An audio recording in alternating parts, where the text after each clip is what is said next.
I remember meeting, as you do with all successful meetings, over coffee at Del Giorno's, and starting to have this chat and this conversation, and starting to realise that this idea of a gala dinner could actually come to life, and it could actually be something really fantastic. And so we discussed what our aims were, and we really wanted to put a positive spin on mental health, because often when we think about mental health, we think of mental illness, but we wanted to think about mental fitness. We started, jotting it down and being like, okay, this is going to happen, really believing it was going to happen. Once I knew that the gala dinner was going to be a real possibility, our next step was to think about where we would actually put the money and what we actually wanted to happen with the money if it was successful and it was raised. And that's when Angela Corden was amazing and said, well, how about we meet with coffee with Joe Clark, the CEO of West Coast Youth and Community Support. And since I'd just moved home, I didn't really know what this organisation was, but I tell you what, within 30 seconds of meeting Joe, we knew that was the organisation for us. It was a non-for-profit.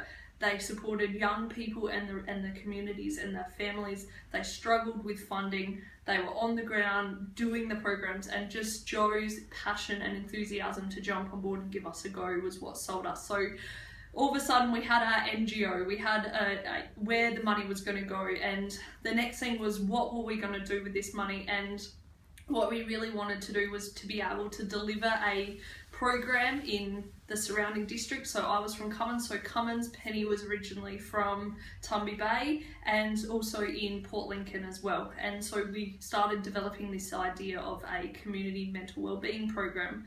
We then realised how important it was going to be to seek some kind of sponsorship for gala dinner, and how we really wanted to try and get local businesses and services on board as well. We were very lucky that we got invited to speak with Rotary over coffee again, which was so exciting for us to have West Coast Youth that represented the youth and families in the community, and then Rotary as well, that I guess represented the older generation or more mature generation.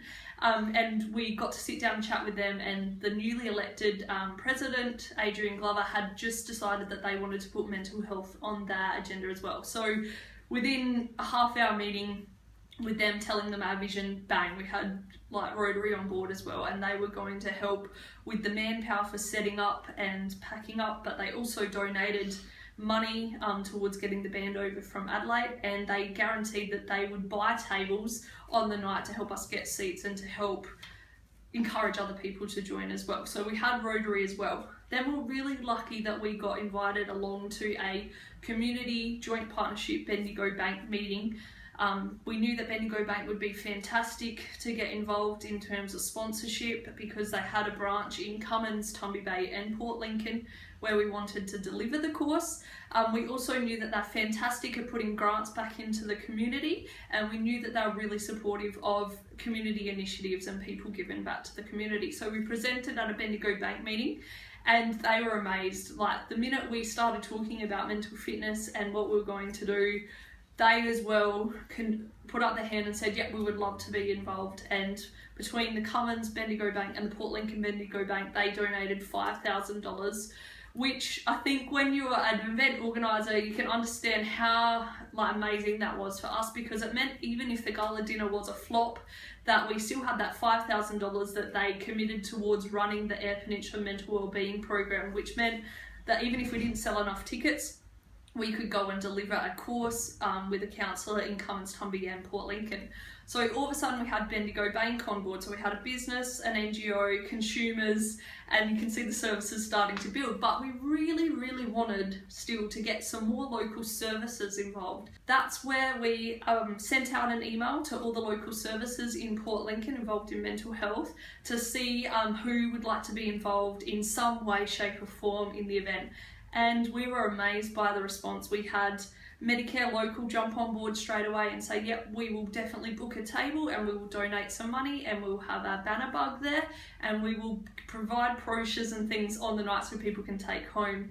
We had Life Without Barriers also book a table, donate money towards the show bags, have that banner there on the night, and again the brochures. So many of these services started coming together, and even if they couldn't support us in a financial way, so many other services like Red Cross, Centacare, United Wesley, all jumped on board and gave us brochures and things that we could put in our show bags on the night so that people could take home and see where they could go for help, what services were out there. So we were starting to build this, this connection with the services as well.